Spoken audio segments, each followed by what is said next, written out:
The woman and her friend were climbing a 600-meter-high tower. After reaching the top, they began taking photos to commemorate their adventure. However, when they were about to head back, the screws on the ladder suddenly came loose, and her friend fell straight down.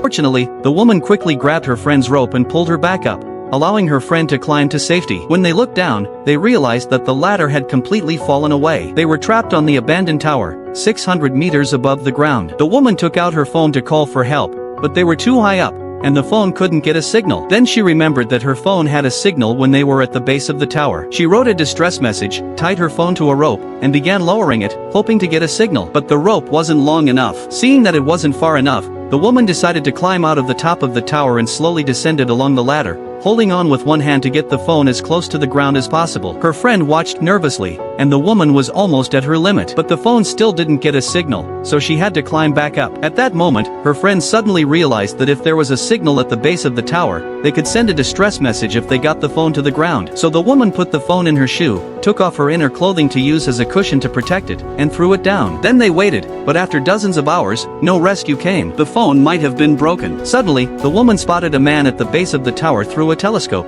so they shouted for help as loudly as they could. But the tower was too high, and the man below couldn't hear them. Her friend took off her shoe and threw it down, but it didn't catch the man's attention. So the woman threw another shoe, which hit the steel frame and made a noise. The man heard it, walked over, picked up the shoe, and looked around but didn't look up. Thinking no one was there, he threw the shoe aside and left. Her friend was about to fire a signal gun, but the woman stopped her. It was daytime, and firing a signal gun might not attract the man's attention. Meanwhile, the woman noticed a camper nearby, so the man wouldn't leave soon. They waited until night and fired the signal gun into the dark sky. The bright flash caught the man's attention, and he used a telescope to spot the people on top of the tower. When the woman saw that the man was looking at them, she waved her arms excitedly. Will they be rescued successfully?